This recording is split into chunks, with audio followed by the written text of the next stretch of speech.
Good morning, good afternoon and good evening प्यारे बच्चों. In our previous lectures, we have solved so many problems to have better understanding of vectors, because this is a new topic for you. So in this lecture again I am taking some of the problems which are forwarded by students. Let's see those problems. This is one of the problem which will help you to understand the rectangular components in a better way. The problem is, a force is inclined at 60 degree to the horizontal. If its horizontal component in the horizontal direction is 60 Newton, find the magnitude of force and its vertical component. Okay, a force is given and that force is making an angle 60 degree with horizontal. Okay, its horizontal component also is given to us. We have to find the force and the vertical component. Let us see. Force as given is F. Let the force be F. This given force is making an angle 60 degree with the horizontal.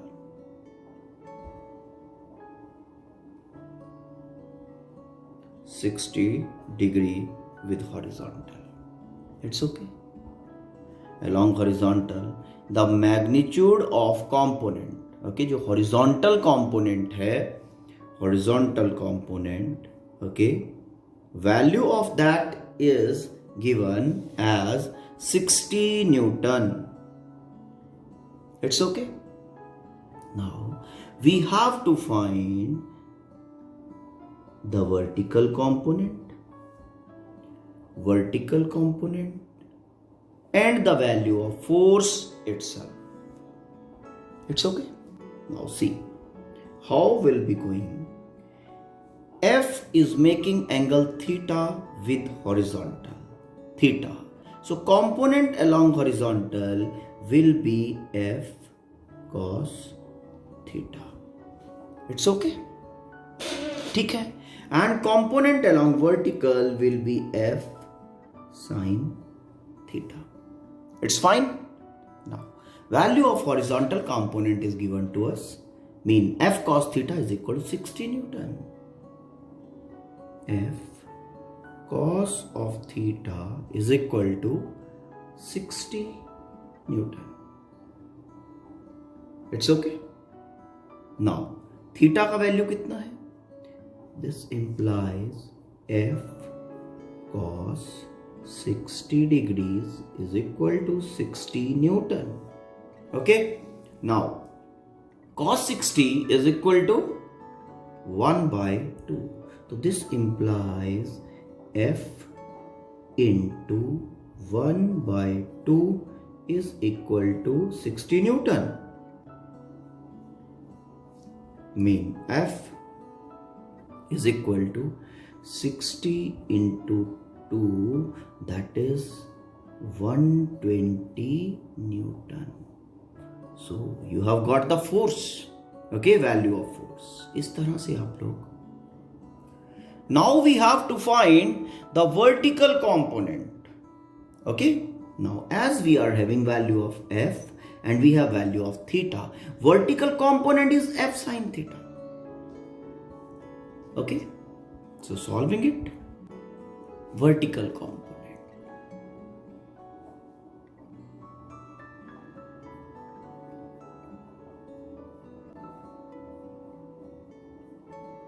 Vertical component is equal to F sine of theta. It's clear? Now value of F is 120 Newton multiplied by sine of theta, sine of 60 degree. The force making with horizontal, that angle F sine. तो theta हो गया 60 degree. Now sine of 60 is equal to root 3 by 2.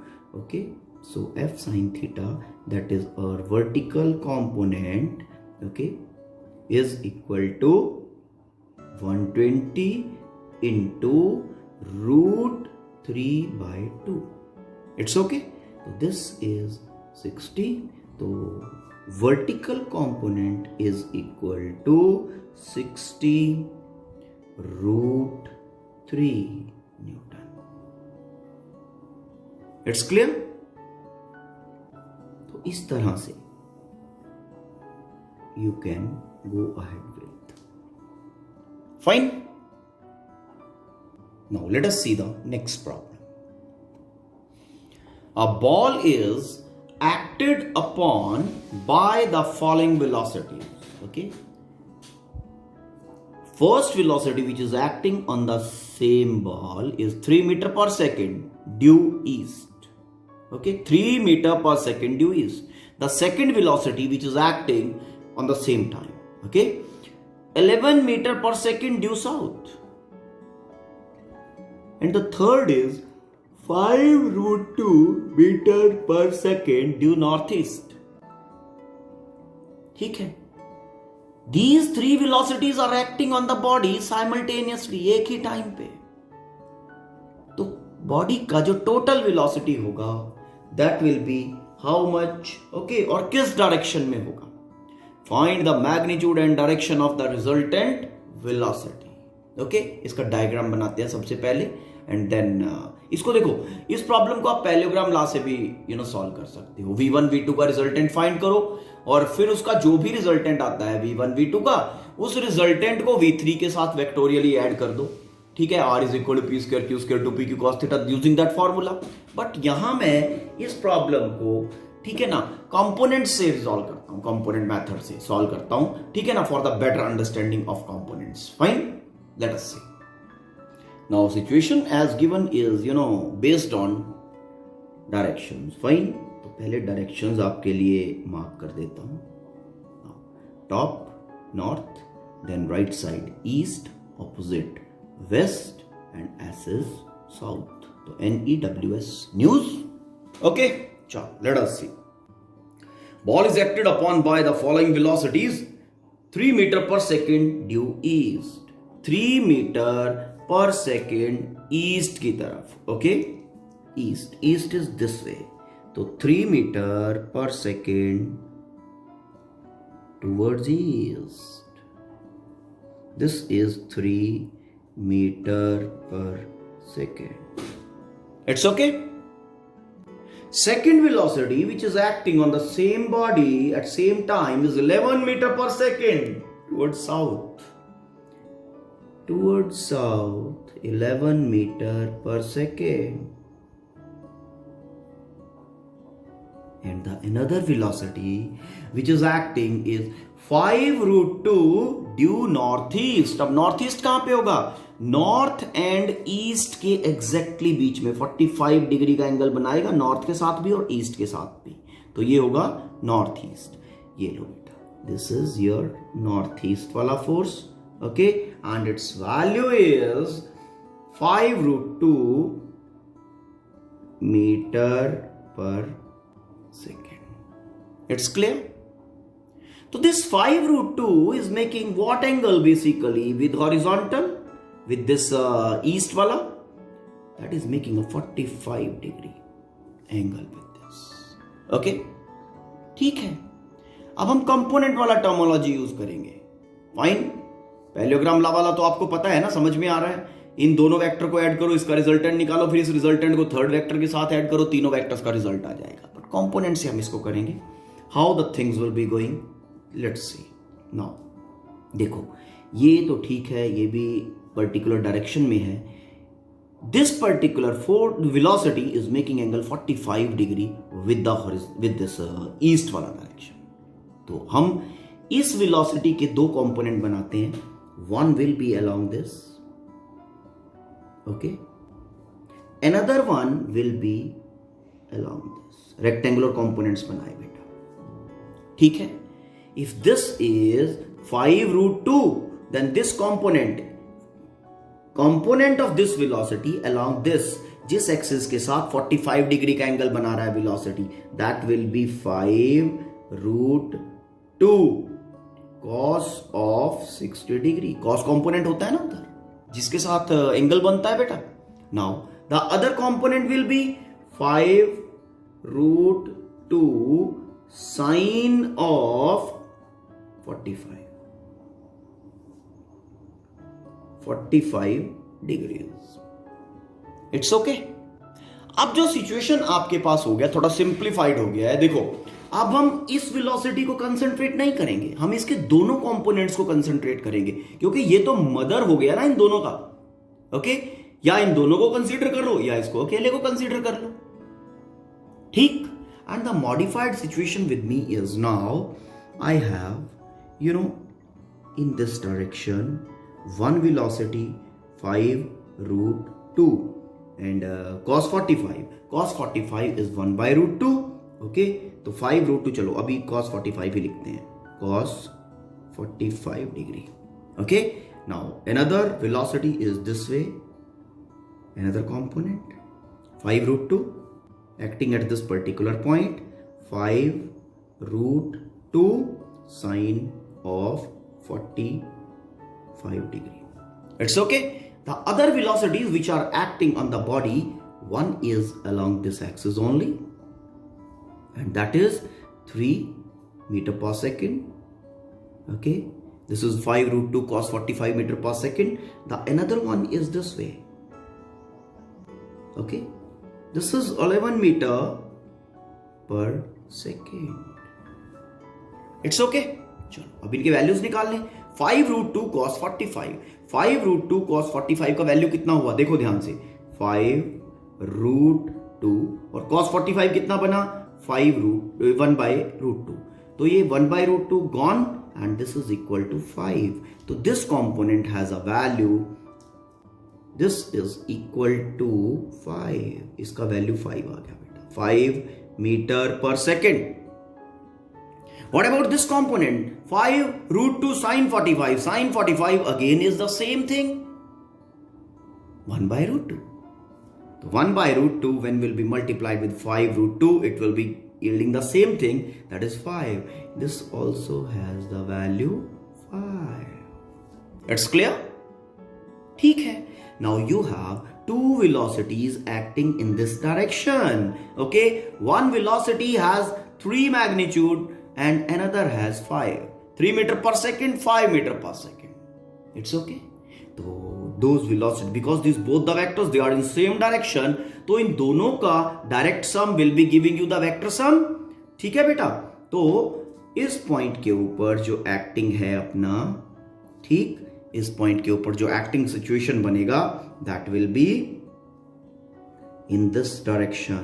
कितना, 5 plus 3, that is 8 meter per second. It's okay. Now this 11 meter vector and this 5 meter vector, meter per second. Okay, ठीक है. 11 meter per second, 5 meter per second. Which one is bigger? This 11 meter वाला. ठीक है. अब क्या होगा, दोनों vectors are in opposite direction. तो when vectors are in opposite direction, the resultant vector has the magnitude difference of both. और उस वेक्टर का डायरेक्शन क्या होता है, बिगर वेक्टर के डायरेक्शन में. अब दोनों में से बिगर कौन सा है, 11 वाला. तो रिजल्टिंग वेक्टर का मैग्नीट्यूड होगा 11 minus 5 in the direction of bigger, that is 11 metre per second वाले डायरेक्शन में. Something like this. तो ये इसका डायरेक्शन इज दिस. कितना होगा, 11 minus 5, that is 6 metre per second. ठीक है. नाउ बेसिकली अब सिचुएशन आपके पास क्या बन गया, 3 फोर्सेस थी. ठीक है ना, 3 फोर्सेस उसमें कंपोनेंट लिए. तो अलोंग दिस डायरेक्शन जो फोर्स बना, वो वेलोसिटी बना, that is with me. Along this direction by, ये जो अपना नॉर्थ, ये है नॉर्थ एंड साउथ वाला, इस डायरेक्शन में जो बना रिजल्टिंग दोनों का, क्योंकि दोनों अपोज कर रहे थे, तो वो साउथ के अलोंग बना. Something like this. अब मेरे पास जो सिचुएशन है, I have 2 vectors, 2 velocity vector. One is 8 meter per second, another one is 6 meter per second. Angle between both is 90 degree. इसको ऐड करना है वेक्टोरियली. पैरेललोग्राम लगाएंगे, पैरेललोग्राम लगा. ओके, तो resultant vector will be this way. Resultant velocity जो होगी total, that will be in this direction. Now Particularly, I have to calculate the magnitude and direction. Now, our resultant velocity v is equal to इसका magnitude 8 square plus इसका magnitude square 6 square plus 2 8 6 and then bolo angle between both the vectors, that is cos 90 under the root. Okay, it's clear. So v total velocity is 64 plus 36. This is cos 90 0 and we are getting under root 100. Under root 100 is 10. So final velocity which we are getting or velocity with which the body will be, क्योंकि ना तो तीन velocities act कर रही हैं भाई, तीनों velocities से कैसे move कर सकता है body? नहीं कर सकता ना, तो एक ही resultant velocity से move करेगा ना जो तीनों के effect को include करेगा. तो this is 10 meter per second. किस डायरेक्शन में भाई? इस डायरेक्शन में. इसका वैल्यू कैसे निकालेंगे? इसका वैल्यू निकालने के लिए इसके ईस्ट के साथ चलो डायरेक्शन बना देते हैं. उसकी ईस्ट के साथ डायरेक्शन बना दिया. ये लो दिस, मान लिया दिस एंगल इज बीटा. अब आप फटाफट से आंसर फाइंड कर दोगे ना. tan बीटा, ये लो tan of beta is equal to perpendicular over base. Perpendicular right angle हो तो tan बीटा का कंप्लीट फॉर्मूला लगाने की जरूरत नहीं है. यहां पे राइट एंगल बन गया तो मैंने सीधा tan बीटा लगा दिया. Perpendicular over base. Now this side is equal to this side is 6 तो दिस विल आल्सो बी 6 है ना. और ये कितना है? This is 8. तो perpendicular over base, perpendicular is 6, base is 8. तो tan of beta is equal to 6 by 8 mean tan of beta is equal to 0.7500. फिर उसके बाद नेचुरल टेंजेंट्स वाले टेबल में जाना है और बीटा का वैल्यू आपके पास आ जाएगा. अभी अगर आपको नहीं आता है तो आप यहां पे रिजल्ट को छोड़ सकते हो, no problem. It's okay. Let's take one more problem. देखो डायग्राम अगर बना रहे हैं तो situations are getting very much easy. Okay, let us take one more problem. This is a simple problem related to motion in plane. Okay, and as this problem is saying, the body is moving in xy plane. Let us see. What is distance traveled by a body during time t? Okay, t is the time. Okay, जिसमें distance traveled हमें find करना है. If it moves in xy plane, if it moves in xy plane as given. Okay. अब ये given data किस form में है वो देखो कि coordinate X is changing with time like this, coordinate Y is changing with time as given by this relation. जब कोई भी बॉडी आपका प्लेन में मूव करता है ओके, तो coordinate X and coordinate Y time के साथ दोनों चेंज करते हैं. देखो एक छोटा एग्जांपल देता हूं, late us C.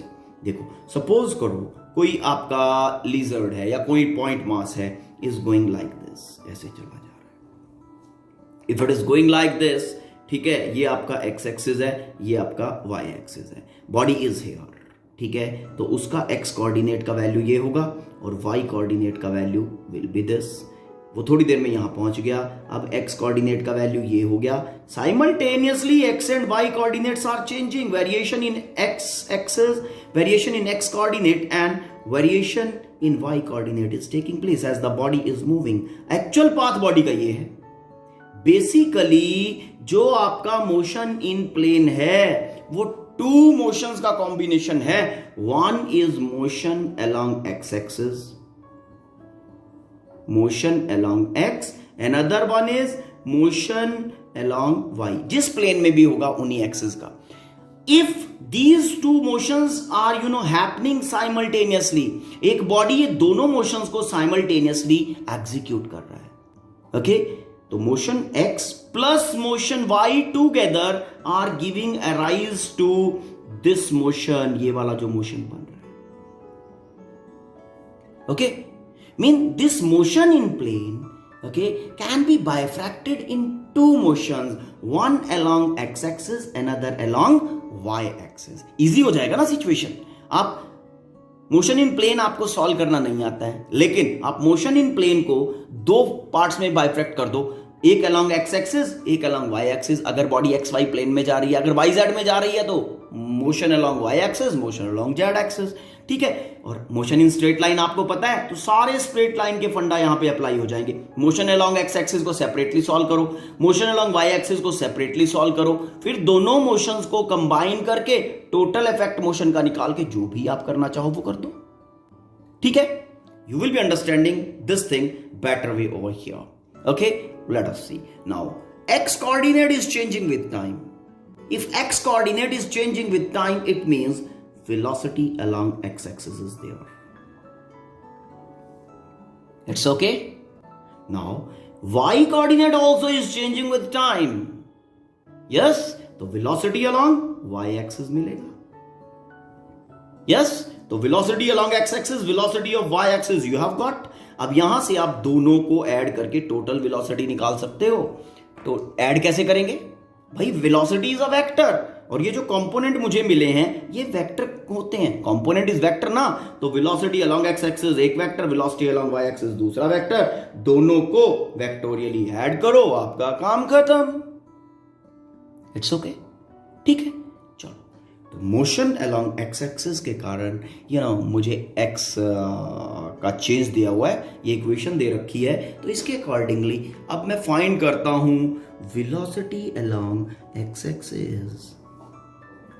Velocity along x axis will be rate of change of x coordinate with respect to time. It's okay. Differentiation simply बताया था ना, velocity rate of change of displacement with respect to time. Okay. और अगर आप distance को differentiate करोगे, you will be getting speed.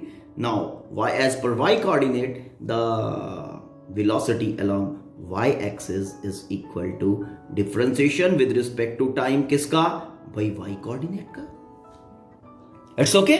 Now velocity along x axis, velocity along x-axis is equal to d by dt of x. X is a sine of omega t. ये differentiation आपको बताया था मैंने. Direct formula है a sin omega t, है ना. तो इसका क्या बनता है? इसका differentiation a is a constant, differentiation से बाहर आ जाएगा.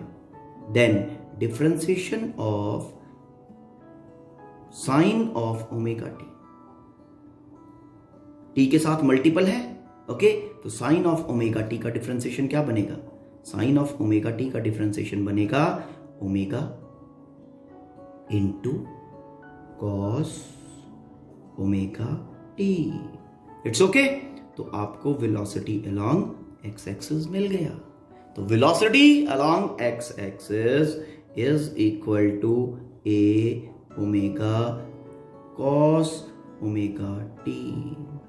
This is velocity along x-axis. It's okay. Now velocity along y-axis. Velocity along y-axis क्या होगा? कैसे मिलेगा? Velocity along y-axis is equal to differentiation with respect to time. किसका? y coordinate का. y coordinate कैसे चेंज कर रहा है टाइम के साथ? This is given. तो y का वैल्यू प्लेस कर दो. y का वैल्यू प्लेस किया तो we are getting a1 minus cos of omega t. It's okay. ठीक है. Simple processing. इसको a को अंदर लेके जाओ. V y is equal to d by d t a minus a cos omega t. अब इसको डिफरेंशिएट कर दो. टू टर्म्स है मेरे पास, तो v y is equal to d by d t of a. अब डी बाई डी टी इसके ऊपर ऑपरेट करेगा, minus d by d t of a cos of omega t. It's okay. अब differentiation execute कर दे इसका complete. लो, v y is equal to, भाई ए तो कांस्टेंट है, कांस्टेंट का differentiation with respect to t कितना होगा 0 माइनस ए मल्टीपल है कॉस ओमेगा टी के साथ, ए डिफरेंशिएशन से बाहर। अब d by d t of cos omega T, D by d t of cos omega T क्या बनता है ओमेगा, और कॉस ओमेगा टी का क्या बनेगा एक नेगेटिव साइन, ठीक है, negative sine sine of omega t. It's clear, direct formula है बेटा वी फाई, और ऑलरेडी बताया हुआ ये फॉर्मूला, माइनस और माइनस प्लस हो गया, ठीक है, a omega sine of omega t. अब velocity along x axis, velocity along y axis आपके पास आ गया, ठीक है। अब क्या करोगे, total velocity, total velocity is equal to, बोलो v x, velocity along x axis square, velocity along y axis square plus 2vx vy, okay, then cos of x और y में, vx और vy में एंगल कितना है 90 degree, like this, ये लो v is equal to vx is a omega cos of omega t whole square plus a omega sin of omega t whole square और फिर उसका under root. It's okay, now v is equal to, ठीक, a square omega square बाहर, और फिर बचा cos square omega t plus sine square omega t, कुछ ऐसा, a square omega square common, ठीक, और cos square omega t plus sine square omega t. It's okay, ठीक है, अंडर द रूट, ये बन गया v is equal to a omega, velocity आ गया बेटा। नाउ आपको क्या फाइंड करना है, डिस्टेंस इन टाइम t, तो distance is equal to velocity into time, t is the time, तो वेलोसिटी का वैल्यू डाला तो distance is equal to a omega t. This is the thing, hope you have understood, try more problems, ठीक है, okay, you will be understanding the things in a better way, cool mind के साथ solve करो बेटा आराम से, okay, will be taking some more problems, okay, whatever problem you are having, share the problem with me, definitely I'll be taking, okay, thank you, have a nice day.